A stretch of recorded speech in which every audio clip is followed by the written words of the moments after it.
What's up, YouTube? It's me back doing another video. Now this topic, I want to talk about my the whole process as far as going through with a lawsuit for malpractice, medical malpractice. If you haven't already seen, I did a video where I discussed that um, I spoke with the doctor about um, my fistula causing me problems, and that, my concerns about it, because the things that was happening was not normal. And it was also signs that something was wrong. Um, he ignored me. Um, Needless to say, I had went to him a month prior to my incident because I had my arm was infected pretty much from a blister that never healed. Um, Went to him and he did an ultrasound and just said that it's on the top of the skin. It's nothing to worry about. I'll see you in 3 months. But I discussed with him that the thrill in my arm was gone, which is something that something's going on. It indicates a blockage of some sort.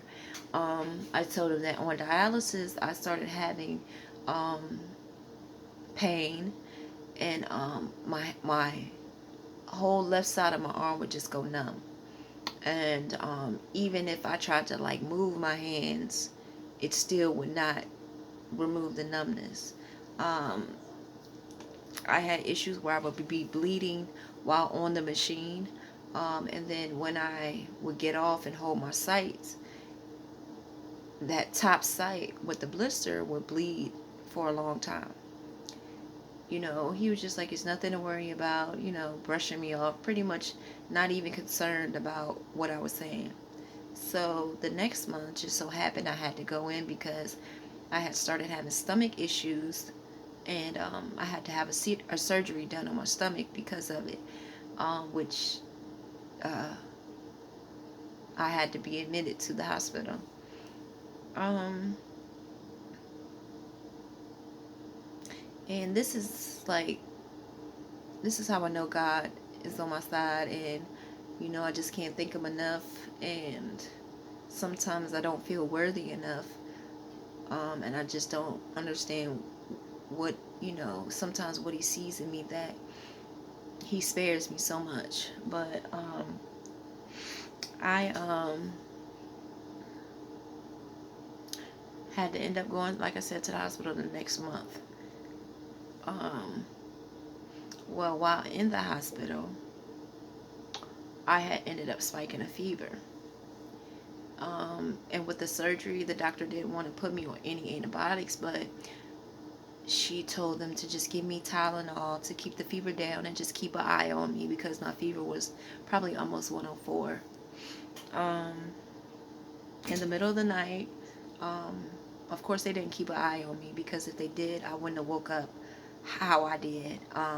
Like I said, God was with me. God touched me and woke me up in the nick of time, because it's just like, when you're waking up, you got to move around, and, you're still trying to get the sleepy off. I instantly stood up. I mean, sat up, and just immediately, like, looked over. And like I said, when I had looked over, it was so much blood. I had lost already. It was like puddles on the side of my bed, a big puddle that was just like growing. Um, on the side of me was a lot of blood.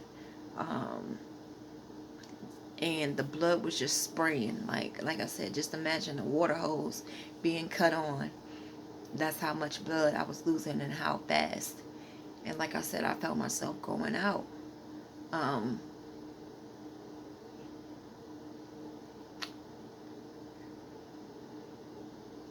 it's pretty scary to think about. And when I think about it, I just thank God.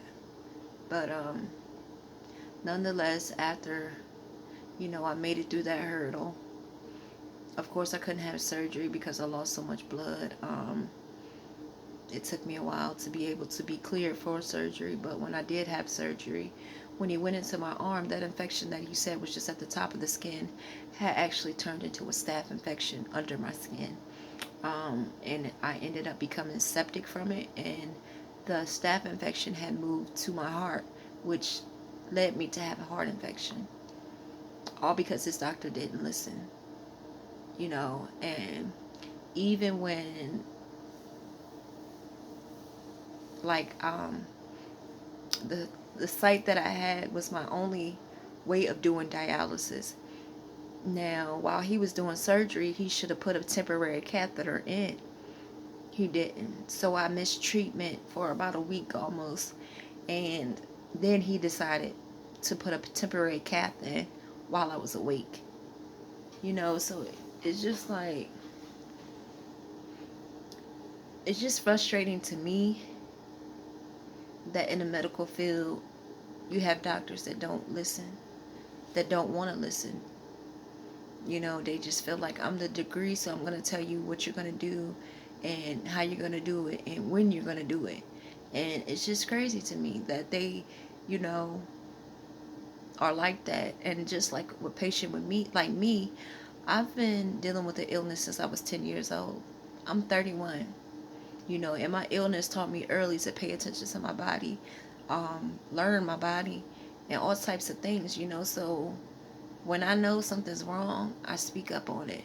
And I'm just not going to let you do whatever you want to do to me because you're a doctor, because doctors are not always right, And a lot of doctors have this high ego where they feel like the degree, warrants them to knowing everything. You know what I'm saying? But healthcare changes all the time. And you never know everything. So it's just frustrating to me. And I decided to go ahead and go through with this. I'm taking the steps now. And my issue is not even about the money aspect of it. My issue is that I don't want people to have to end up where I was. And with my issues and what I dealt with, a lot of people wouldn't have made it out of that. Um, so it's not something that I take lightly. I want to go through with it to protect others, because a doctor like that should not be in healthcare. No doctor that doesn't listen to their patient should be in healthcare, especially when it comes to the point where a patient suffers, to the point of almost dying. No, he shouldn't be in healthcare. And I think a lot of doctors like him just get away with it because no one ever goes, speaks up or goes against them, so they've been doing it so long that they just feel like, well, I could do what I want. They need me here because I'm the only doctor here, but like I said, he needs to be out. And like I said, my objective is not just the money aspect, but I want to help people. I don't want them to end up like I did. And just thinking back on it, it really is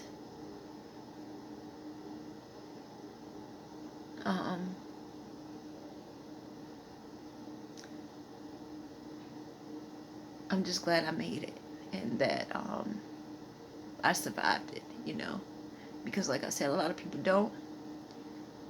And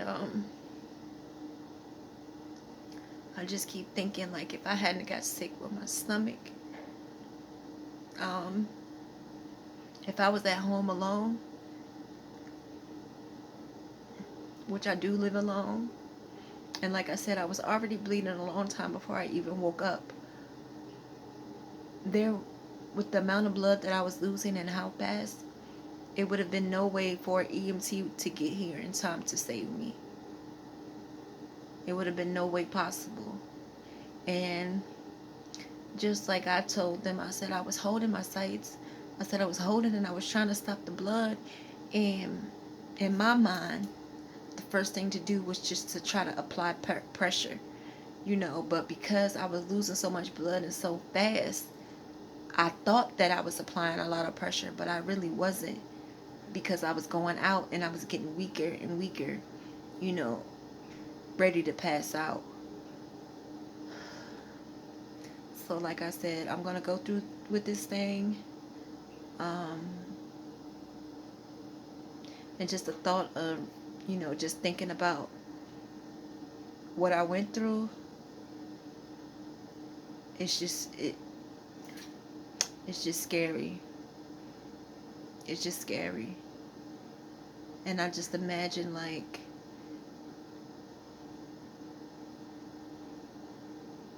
how many more people have went through that but didn't survive. Because just like when I was discussing, my issues and, things regarding this malpractice lawsuit, um, as I was talking to the lawyer, he was just like, "You're one of the blessed ones." He was just like, "Do you know how many times I hear this story?" But I'm not talking to the patient. I'm talking to their family members because they didn't make it, you know.